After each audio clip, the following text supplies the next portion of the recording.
que reflexionemos también en otro aspecto que tiene esto.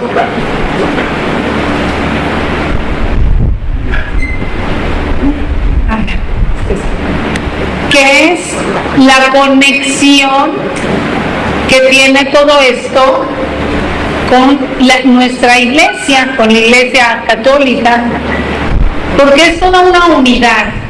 O sea, no lo podemos ver como que separado.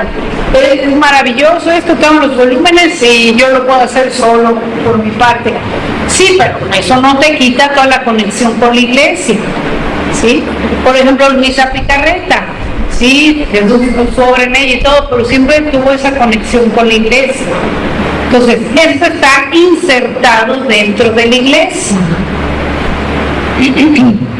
Voy a leer un capítulo del volumen 15 y de ahí les voy a ir explicando para que veamos cuál es el plan de Dios también de esto y poderlo entender bien, cómo se está desarrollando también a nivel iglesia y a nivel humanidad, y poderlo vivir bien también en este aspecto eclesial. 28 de noviembre de 1922. Estaba rezando, fundiéndome todo en la santísima voluntad de Dios. Aquí fíjense, volumen 15, 1922. Y sigue diciendo más o menos, estaba rezando fundiéndome toda en la santísima voluntad de Dios. Fundirse en Jesús viene siendo fundirse en la divina voluntad. Pero cada vez, aquí ya es volumen 15. Aquí ya también, por ejemplo, ya pasó otros conocimientos más, que ahorita pues bueno, no va a dar tiempo, de darle gloria a Dios, por ejemplo, por todas las cosas creadas. Eso es otra cosa que hacía nuestro Señor. Luego medio lo esbocé, ¿no? Que el amor de Dios se difunde por todas partes y Jesús dio correspondencia en todas las cosas creadas por todos. Y nosotros nos podemos fundir en Jesús y en la divina voluntad para dar esa correspondencia. En fin, por decir otro de los temas, pero que ustedes personalmente o en grupo irán leyendo, irán aprendiendo más maneras de fundirse y de corresponder, de reparar, de amar más a Dios. Bueno, entonces, por eso dice, estaba fundiéndome toda en la santísima voluntad de Dios, pero tenía en mi mente alguna duda acerca de todo lo que Jesús me viene diciendo sobre este santísimo querer. Se está bajando la pila.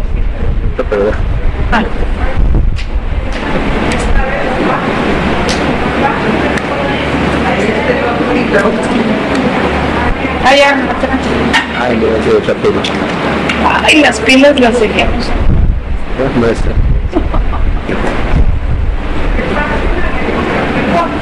No, ese no está en ese capítulo, es después, es que este llega hasta el 14 y este ya es el 15. Este ya no viene en selección de capítulos, me preguntaban, porque este libro abarca hasta el 14, volumen 14, y este ya es el 15. Bueno, entonces dice Luisa. Y Jesús, estrechándome a él con una luz que ponía en mi mente, me dijo: hija mía, mi voluntad es principio, medio y fin de toda virtud. Bueno, como que Jesús siempre primero da una frase en la que se va a basar para explicar todo. Entonces digamos que esta es la base. Mi voluntad es el principio, medio y fin de toda virtud, de todo bien, de todo. Sin el germen de mi voluntad no se puede dar el nombre de verdadera virtud. Ella es como la semilla a la planta. Bueno, así explicadito rápido. Por ejemplo, habla de virtud. Es el principio de toda virtud porque pues Dios quiere las virtudes, o sea, eso lo sabemos, todas las virtudes, y Dios no quiere todos los vicios y pecados. que es lo contrario de la virtud. Entonces ya de ahí el germen es ese. ¿Por qué es virtud? Pues porque es voluntad de Dios, eso quiere Dios. Medio y fin. Fin, pues cuando uno lo practica porque Dios lo quiere, pues ya también se va haciendo también finalidad. Bueno, los santos, ¿por qué practicaban las virtudes? Pues porque querían hacer la voluntad de Dios. En fin, sin el germen de mi voluntad no se puede dar el nombre de verdadera virtud. Ella es como la semilla a la planta. O sea, la divina voluntad es como la semilla a la planta. Que después de que aquí hace como una parábola de la semilla, ¿no? Y de una planta. Que después de que ha profundizado sus raíces bajo la tierra, cuanto más profundas son, tanto más alto se forma el árbol que la semilla contiene. Así que primero está la semilla. Esta forma las raíces. Las raíces tienen la fuerza de hacer brotar debajo la tierra a la planta, y al irse profundizando las raíces, así se forman las ramas, las cuales van creciendo tan alto de formar una bella corona, y esta formará la gloria del árbol, el cual, dando abundantes frutos, formará la utilidad y la gloria de quien sembró la semilla. Bueno, esta es imagen de mi iglesia. Esta semilla, este árbol es imagen de mi iglesia. La semilla es mi voluntad, en la cual nació y creció. O sea, la semilla es la voluntad divina que sembró en su iglesia. ¿Sí? No la sembró en otro lado, la sembró en la iglesia, para eso formó su iglesia.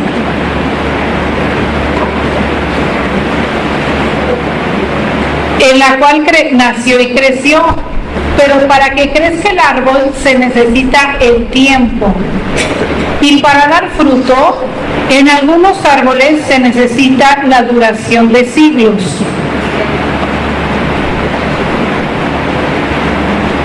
Cuanto más preciosa es la planta, tanto más tiempo se necesita. Así el árbol de mi voluntad, siendo el más precioso, el más noble y divino, y el más alto, se necesitaba el tiempo para crecer y dar a conocer sus frutos. Entonces la iglesia ha conocido la semilla, y no hay santidad sin ella, sin la semilla de la voluntad de Dios. Aquí con este ejemplo se explica el desarrollo de la voluntad de Dios en la iglesia. Se puede decir, ¿cuándo sembró esa semilla Jesús? Pues con toda su vida, pero específicamente cuando Él llegó a hablar algo de su voluntad. Por ejemplo, ¿qué citas tenemos de su voluntad? Decía, mi alimento es hacer la voluntad de mi Padre. Entonces sembraba la semilla de que el alimento diario no solo de pan vive el hombre, sino pues de toda la palabra que sale de la boca de mi Padre, o sea, de la voluntad de mi Padre. Entonces ya sembraba la semilla de que tenemos que alimentarnos de la voluntad de su Padre como Jesús, a diario, continuamente. Otra de las citas, ¿quién es mi padre, mi madre, mis hermanos? Los que hacen la voluntad de mi Padre. Entonces, por primer lugar, ¿quién la hizo? La Virgen. Entonces no le está negando, le está poniendo en su justo puesto. Ella fue su madre porque fue la que mejor hizo su labor del Padre. Por eso es su madre. ¿Ok? Entonces, pero para ser también nosotros sus hermanos y todo, hay que hacer la voluntad del Padre. O sea, siembra la semilla. ¿Quieren ser de mi familia? Hagan la voluntad de mi Padre. Entonces,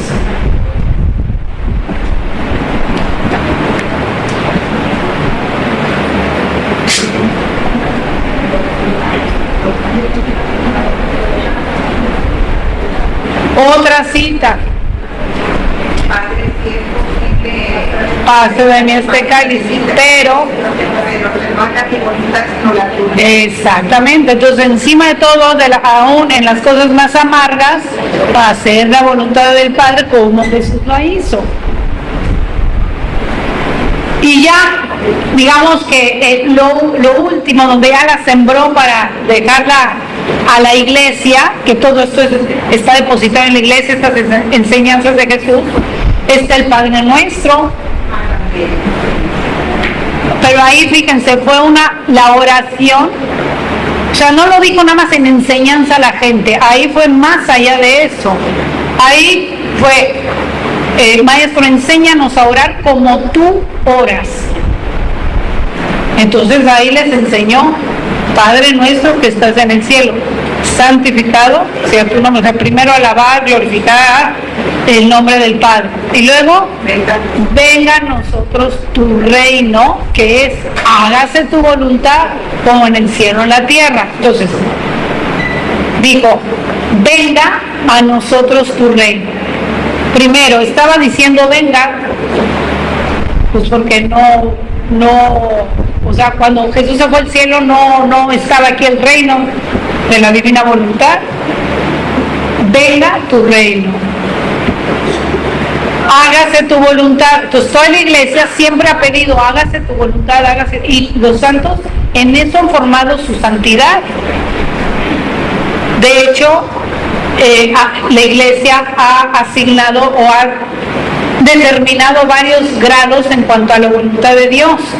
Hay quien se somete a ella, pero ya es tener, hay una voluntad divina, ¿sí? Y acá está mi voluntad humana. Entonces, no voy a vivir como si no existiera la voluntad divina como mucha gente.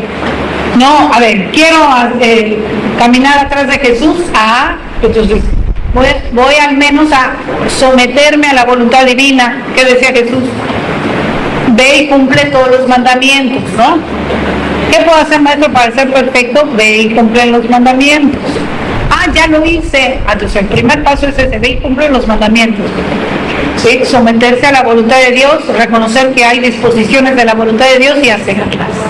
Digamos, vivir en gracia. Y luego ya lo hice, maestro. Pues ahora, todas tus riquezas ve y véndelas y dalas a los pobres, y luego ven y sígueme, negándote a ti misma y a todo. O sea, en pocas palabras, dame toda tu voluntad, todas tus riquezas que tú crees que son riquezas, vacíate de eso, porque yo te voy a dar las verdaderas riquezas. Sí, entonces ya viene como que una entrega más grande a Dios. Pero bueno, los santos iban avanzando en el conocimiento de la divina voluntad. Luego ya no nada más, porque cuando decimos hágase tu voluntad, se entiende: ya me pasó esto, pues hágase tu voluntad. Y normalmente las enfermedades, pobrezas y cosas así. Nunca decimos: hágase tu voluntad en que me diste la vida, hágase tu voluntad en que me estás dando el sol. No lo vemos como una desgracia, la voluntad de Dios. Háganme el favor. Pobre Dios, ¿no? Pobre de la voluntad divina. Y no vemos la voluntad de Dios en el amor que nos da Dios, en la familia que nos da, en la mamá, el papá, en fin. Y en todo, en que vino Jesús a la tierra, los sacramentos, la Santísima Virgen. ¿Qué no es voluntad de Dios? La Santísima Virgen, que es nuestra madre. También hágase tu voluntad. Quiero ser buen hijo de la Santísima Virgen. En fin. Entonces la iglesia va trabajando sobre eso, ¿no? Que Jesús dejó: hágase tu voluntad. Pero eso quiere decir que hagamos toda la voluntad de Dios. Y luego viene la segunda parte: como en el cielo, en la tierra. Ahí está pidiendo no solo que se haga la voluntad de Dios a como podamos, sino como en el cielo, en la tierra. Como Jesús, que ya iba a ir al cielo, ya está haciendo allá, pues que la hagamos también acá. ¿Ven? Entonces dejó a la iglesia esa oración, la plantó en su iglesia. Bueno, primero la dijo al Padre, y con eso le está pidiendo que realmente venga el reino de la divina voluntad. Desde ahí lo dejó a la iglesia pidiendo el reino de la divina voluntad. Y no solo le pidió al Padre, sino que obtuvo, porque ni modo que Jesús pida y no obtenga. A ver cuándo el Padre lo iba a escuchar. Pues en ese momento lo escuchó, que sí lo iba a dar, nada más que a su debido tiempo. Entonces, ahí sembró la semilla porque obtuvo el reino, lo pidió al Padre, lo obtuvo y nos dejó a toda la iglesia pidiendo ese reino. Venga tu reino, que es hágase tu voluntad como en el cielo, en la tierra. Ni modo que él nos haya dejado pidiendo algo que no iba a pasar. ¿Sí? Así como no dejó a los judíos pidiendo o con una promesa de que iba a venir el Redentor y no iba a venir, pues vino, se tardó pero vino. O sea, bueno, se tardó a lo humano pero vino a su debido tiempo. Igual aquí se fue pero nos dejó pidiendo algo, no nada más se fue y ya se fue, nos dejó pidiendo el reino que viniera, porque va a venir o porque debía de venir. Entonces ahí sembró el árbol y en esa petición pues los santos se han santificado queriendo hacer la voluntad de Dios. O sea, ¿cuántos santos que lo han? Y personas normales, aunque no estén canonizadas, que decían, hágase tu voluntad en mis circunstancias, en todo, buscando hacer la voluntad de Dios. Y toda santidad se formó en la voluntad de Dios, o sea, en hacer la voluntad de Dios. Pero el árbol se sigue desarrollando, esto es creciente. Como dice aquí, hay que entender eso. No porque Jesús vino ya está la plenitud de todo. En Jesús sí, pero en la iglesia no. Ahí sembró la semilla y se tiene que desarrollar. Por eso Jesús dijo, les mandaré al Espíritu Santo, al Consolador, que los llevará a toda la verdad. O sea, quiere decir que va a ir un crecimiento de verdad hasta la verdad plena y completa. O sea, que esto es creciente. Y si vemos en la naturaleza, todo el sistema de Dios es así. A ver, en la semilla, pues una semilla y se va desarrollando. En los seres humanos, pues es el bebecito, la fecundación y se va desarrollando hasta la plenitud, la adultez. ¿Sí? En todo, los conocimientos. A ver cómo es el crecimiento del conocimiento, pues vas adquiriendo más conocimiento hasta que ya desarrollas mucho más un tema, una carrera, un oficio, un algo. Todo es creciente. Entonces, ¿por qué la iglesia no iba a ser creciente? Hay gente que dice, es que la plenitud fue en Pentecostés. No, ahí empezó a trabajar el Espíritu Santo y lo mandó y vino para empezar a desarrollar toda la iglesia. Eso es lo creciente. Entonces, y si seguimos aquí es porque falta desarrollar y llegar a su plenitud. Pues ahorita estamos hablando de la divina voluntad. ¿Sale?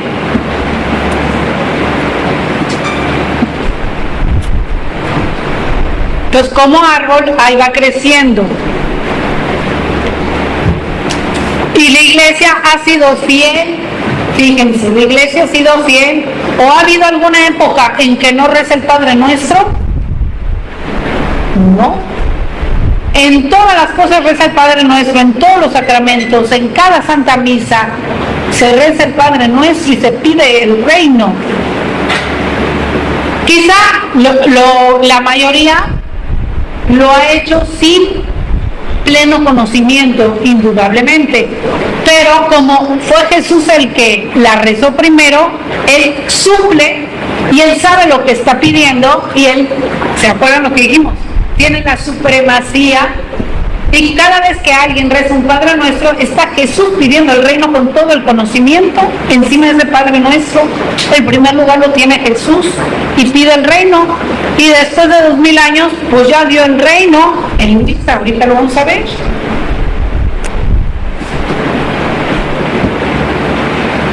Así, el árbol de mi voluntad, siendo el más precioso, el más noble y divino, el más alto, se necesitaba el tiempo para crecer y dar a conocer sus frutos. La iglesia ha conocido la semilla y no hay santidad sin mi voluntad. Luego ha conocido las ramas, pero siempre en torno a este árbol de mi voluntad se ha girado. Ahora debe conocer los frutos para nutrirse de ellos y gozárselos, y esta será toda mi gloria y mi corona. Bueno, entonces por eso Jesús eligió a Luisa, hija de la iglesia. No eligió una musulmana, ni a cualquier otra secta, ni nada. Una católica, hija de la iglesia. Así como cuando vino, eligió a su madre una judía. Porque ahí fue la promesa, en el pueblo elegido. No iba a nacer en otro lado, ¿verdad? Entonces, Dios formó su iglesia para sembrar la semilla de su voluntad y que ahí dé el fruto. Entonces eligió a Luisa, hija de la iglesia, y Luisa siempre se mantuvo hija de la iglesia. Y no solo se mantuvo como una fiel normal con su bautismo, frecuentando la comunión, los demás sacramentos, la confesión, siendo obediente, creyendo todos los dogmas y siendo obediente, sino ya en su misión específica como víctima y como primer alma en la divina voluntad, con la asistencia especialísima de un confesor designado por su superior legítimo, que es el obispo. El obispo de cada diócesis es el superior legítimo de cada lugar, de cada iglesia local. Entonces Luisa se mantuvo siempre en comunión, en obediencia con su propia iglesia, o sea, con la iglesia local que le tocó. Y en obediencia, fíjense, ella nunca dijo, la divina voluntad es mal, yo ya no obedezco, y el obispo tiene defectos, yo ya no. La iglesia es voluntad de Dios. La autoridad de la iglesia es voluntad de Dios, la jerarquía. Él hizo su iglesia jerárquica desde el principio. Él eligió primero a 12 apóstoles y a uno, a Pedro, le dijo que él era Pedro y sobre esa piedra edificará la iglesia. Le dio la primacía, no la primacía en su voluntad como estamos diciendo, pero sí la primacía de gobierno y de autoridad. Es voluntad de Dios, la iglesia salió de la voluntad de Dios. Y Dios no cambia. No crean que porque digamos, es que hay muchos sacerdotes que vemos que están mal, ya, la iglesia no, es voluntad de Dios. Lo puso muy claro. A ver qué pasó con esos 12 apóstoles con los que formó su iglesia. Desde ese momento son unos santos impecables. No, lo abandonaron. El mismo San Pedro lo renegó. ¿Y qué dijo? Ya no eres papa, ya no eres falso papa, eres antipapa. No, lo confirmó. Él se arrepintió y lo confirmó. Lo primero que hizo resucitando a Jesús fue eso. ¿Me amas, Pedro? Sí. ¿Me amas? 3 veces. Reparó. Luego, apacienta a mis corderos y apacienta a mis ovejas. Lo confirmó en su papel, en su misión. Entonces, la autoridad de la iglesia y la jerarquía no depende de que si esa persona que tiene autoridad peque o no peque, no importa. La autoridad está ahí, es voluntad de Dios. Y tenemos la promesa de Jesús que dijo: las puertas del infierno, los poderes del infierno no prevalecerán sobre ella, ni sobre la iglesia, ni sobre su piedra. Es decir, la van a atacar muchísimo, pero no prevalecerá palabra mía. O sea, yo pongo ahí mi poder y no van a prevalecer. Entonces, cuando estamos creyendo en el papado y en la iglesia de Jesús, yo no estoy creyendo, por ejemplo, en Juan Pablo II solamente, o en Benedicto XVI, o en el Papa Francisco. Yo estoy creyendo en la palabra de Dios y en su inmutabilidad y en su promesa que Él dijo que no prevalecerá. ¿Sí?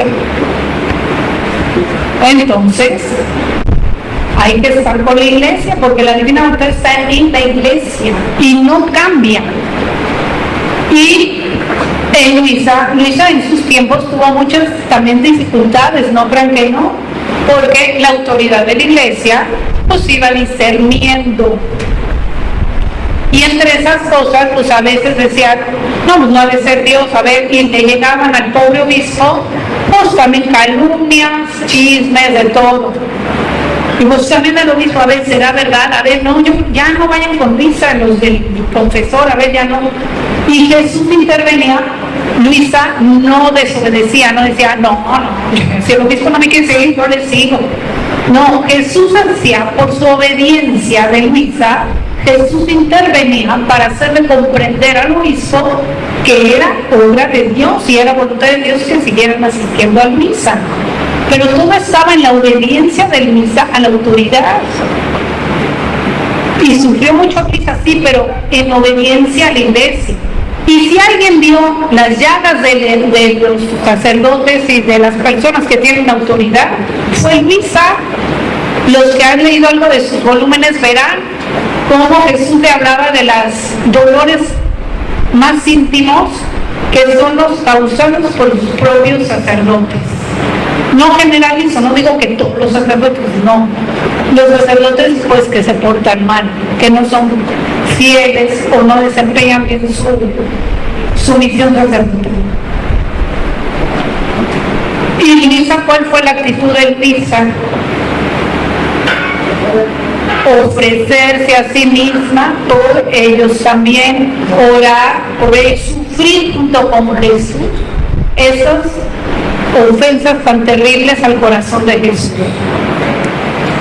Pero cuando tenía que escribir eso, que la obediencia también le decía que escribiera todo lo de los sacerdotes, lo hacía con una delicadeza y una caridad, no con crítica, no con aumentado, no viendo todo mal, no, o sea, velando lo mínimo, dice yo, ni siquiera quisiera poner esto, pero me dice la obediencia y espero que lo entiendan así, lo mínimo, con toda caridad y con dolor, que sabe que es un dolor para nuestro Señor, ese tipo de cosas. Pero nunca perdió ni el respeto, ni la fe, ni calumnió, ni difundió chismes, nada de eso. ¿Sale? Porque ahorita lo digo, porque hay esas actitudes a veces en algunos grupos de crítica hacia las fallas de algunos miembros de la iglesia. Y llegan a tal grado que ya generalizan, la iglesia está mal, no, la iglesia no puede estar mal. La iglesia es una santa, católica y apostólica. La iglesia fundada por Jesús no puede estar mal.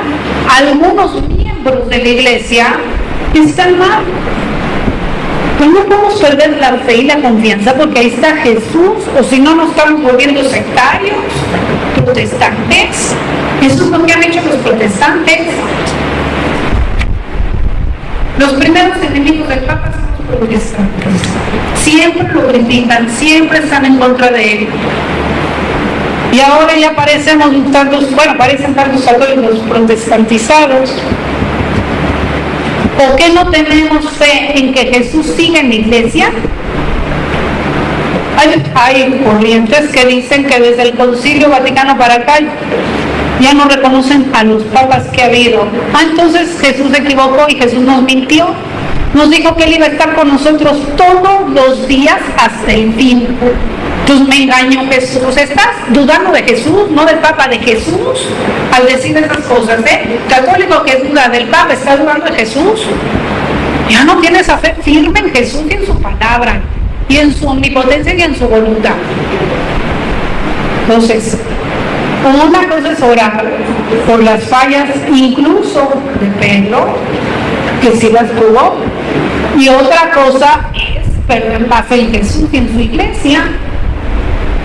Y no solo conformes con eso, difunden en contra del Papa, no sé qué tanto. Discúlpame, no es, pero no es voluntad de Dios. Entonces hay que quitar eso. ¿Cuál es la voluntad de Dios con respecto al Papa? Pues lo que dijo Jesús. Tú eres Pedro, sobre esta piedra edificarás mi iglesia. Tú apacienta mis corderos. Hay otra cita. El diablo ha pedido zarandearlos a todos, los 12 apóstoles. Pero yo he rogado por ti, le dice a Pedro, por ti, para que tu fe no desfallezca. No dice que para que no cometa ningún pecado, no. Para que tu fe no desfallezca. Y tú confirma en la fe a tus hermanos. Y eso Jesús está en acto de decirlo siempre. Entonces, yo al confiar en el Papa, no estoy confiando en el Papa, estoy confiando en Jesús. Eso es voluntad de Dios. Ahora, como el Santo Padre, el que sea, el Santo Padre, yo creo que es puesto por Dios en virtud de las palabras de Jesús que son inmutables y de que es su voluntad. Entonces, ¿cómo voy a tratar al Santo Padre? Pues como un buen hijo de la Iglesia Católica, que me obliga el cuarto mandamiento, ¿no? Honrarás a tu padre y a tu madre. O sea, no solo son los que me generaron en esta vida. La Iglesia siempre lo ha entendido así. Ahí incluye a todos los superiores, a los maestros, a los que hacen las veces de los padres, a las autoridades civiles. Díganme si no incluye al Santo Padre, al Papa. Entonces, tenemos que hacer lo que dice el cuarto mandamiento: honrarás a tu padre. ¿Cómo se honra? Bueno, esto es el catecismo, ¿no? Yo fui catequista, así les enseñaba a los niños. Honrar incluye 4 cosas: obedecer, respetar, o sea, no criticar, no, respetar, amar de corazón, y ayudar. Entonces, un buen católico pues siempre anda, en cada rosario se reza por el Papa, en cada Santa Misa se reza por el Papa de corazón, con amor. Dios mío, ilumina al Santo Padre, que muchos pesos y penas tiene, un peso enorme el que lleva, un montón de problemas. Y si alguien ha enfrentado problemas gravísimos, pues la verdad también ha sido este Papa. A ver, ¿quién ha tenido de los anteriores los pantalones de enfrentar la pederastia en los sacerdotes? Pues el Papa Francisco. Bueno, empezó el Papa Benedicto. El Papa Francisco ha hecho mucho por purificar esa llaga tan terrible que tenemos en la Iglesia Católica. Sí, y ha castigado hasta cardenales. Entonces, pues ¿cómo no reconocer lo que ha hecho de bueno? Y bueno, ahorita no voy a hacer toda la lista de lo que ha hecho, ¿no? Pero muchas cosas buenas, porque ese tipo de corrientes que les digo, se ponen unas gafas negras y empiezan a ver todo lo negro y a agrandarlo del Papa. Pero lo bueno nunca lo dicen. Digo, pues si tan celosos de la gloria de Dios, ¿por qué nunca pasan? Oigan, el Papa hizo tal cosa, el Papa castigó, el Papa sacó estas normas. Nunca, puras cosas negativas. Eso no es espíritu católico, aunque se digan muy católicos, no. Discúlpenme, ya no es espíritu católico. Católico es amor, caridad, rezar y reconocer lo bueno. ¿Cómo es un buen hijo con su padre? ¿Vas a propagar todos sus defectos por todos lados? Aunque los tenga. Vas con todo cariño dices lo bueno que tiene, eso sí. Y lo que no, sus debilidades, incluso sus pecados, rezas mucho por ello. Eso es ser buenos hijos de la Iglesia Católica. Perdón que me alargue en este punto, pero yo lo veo que es como muy de ahora, muy actual. Y para vivir en la divina voluntad hay que hacer la voluntad de Dios en todo, también en este punto. ¿Ven? Pues no estar separados de la voluntad de Dios, que porque me llegan los WhatsApp y porque tal padre dice tal. No. Hay que tener nuestro criterio. Rezar incluso por los sacerdotes que ya andan con este espíritu pues en contra del Santo Padre. Si Luis algo vio fue eso, que los sacerdotes iba a haber espíritu en contra del Santo Padre. Si en Fátima algo se vio, el tercer secreto de Fátima fue ese. que si quisieran pudieran matar al Santo Padre, o sea, no matar de cuerpo, digo que también en algunos momentos, matar al papá, o sea, quitarlo de en medio. Muchos católicos, o sea, qué tristeza, ¿no? Se están cumpliendo las profecías.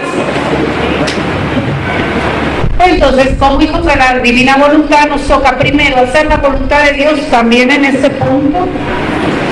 Están unidos a la iglesia, insertados y rezar por todos, con amor, con respeto, con obediencia y con, ya se me olvidó, ayudar efectivamente con nuestros actos. Y de todo así, insertados en la iglesia, Luis así vivió. Entonces, para entender pues que la divina voluntad está insertada en la iglesia, hay que vivirla insertados en la iglesia.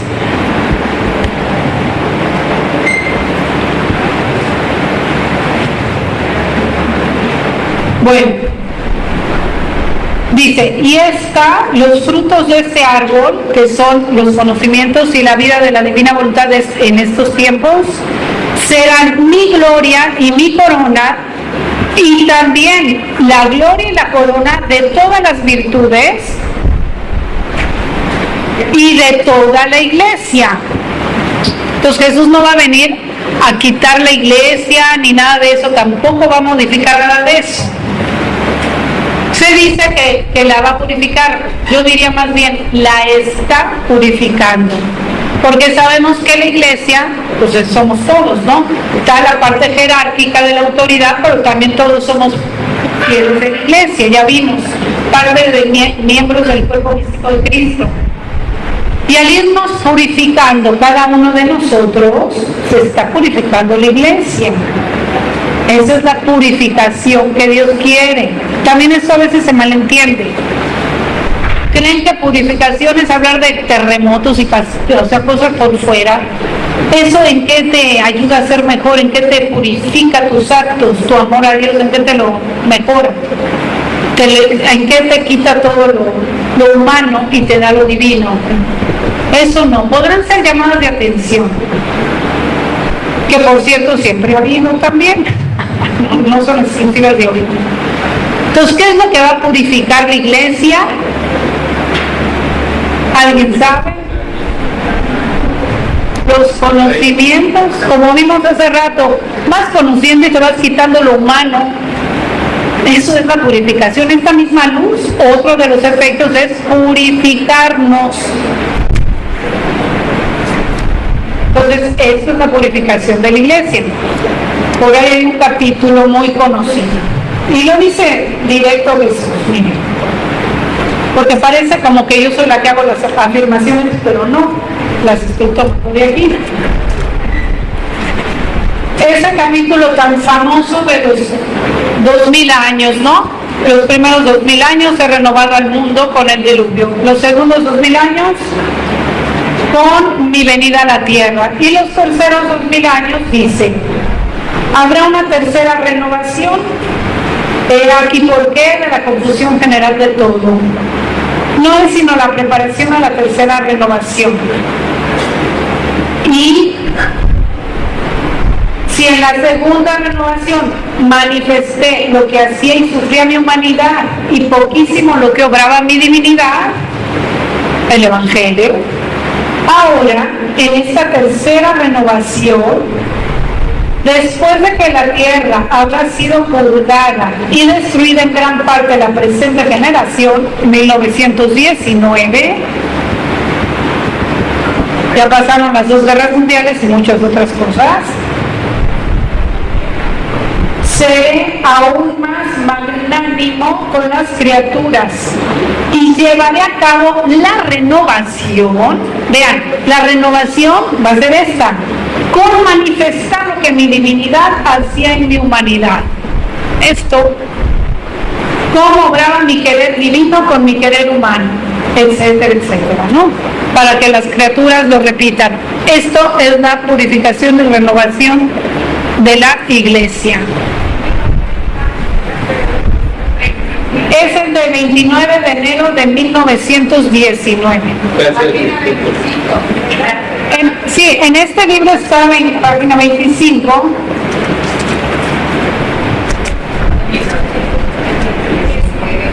Y más adentro viene completo el capítulo. Ahí lo buscan por fecha.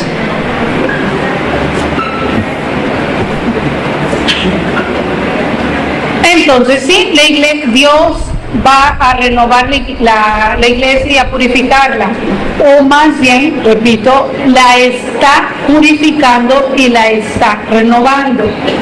Hay sacerdotes también que ya están cogiendo esto, comprendiendo y tratando de vivir su vida sacerdotal con esto.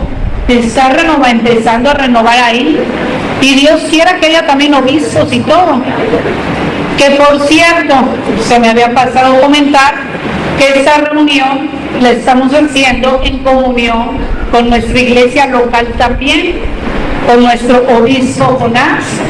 Se le contactó y él dio el permiso y tiene conocimiento de esta reunión y dio el permiso para estar en esa comunión eclesial. ¿Sí? Porque habla de divina voluntad, pero lejos de la iglesia, será hablar, pero no vivirlo. Para vivirlo hay que estar en esa comunión. Ok. Híjole, sí. Termino el capítulo para no dejarlo a la mitad. Pero vean, son temas de actualidad, ¿no? Que se van a iluminar más con esta divina voluntad. Entonces, con esto se va a ir renovando la iglesia. Jesús la está renovando. Y la divina voluntad viviendo en tantas personas, cada uno según su oficio, seglares, sacerdotes, consagradas, vírgenes consagradas, o quien, cada uno según su, va a seguir habiendo esas categorías y esa jerarquía, pero se viene renovando la iglesia. Entonces ellos, dice, con eso será el cumplimiento y coronamiento también de mi iglesia.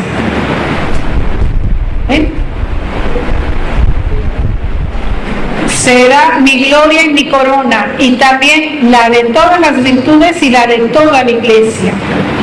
Entonces, me dice Luisa, ¿por qué te asombras que en vez de manifestar primero los frutos, porque seguro Luisa andaba pensando en eso, de mi querer, te los he manifestado a ti después de tantos siglos? Si el árbol de mi voluntad no se había formado bien aún, ¿cómo podía dar los frutos y hacerlos conocer? Todas las cosas son así. Si se hace a un rey, no se corona primero al rey. Si antes no se forma el reino, el ejército, los ministros, el trono, y al último es cuando se corona.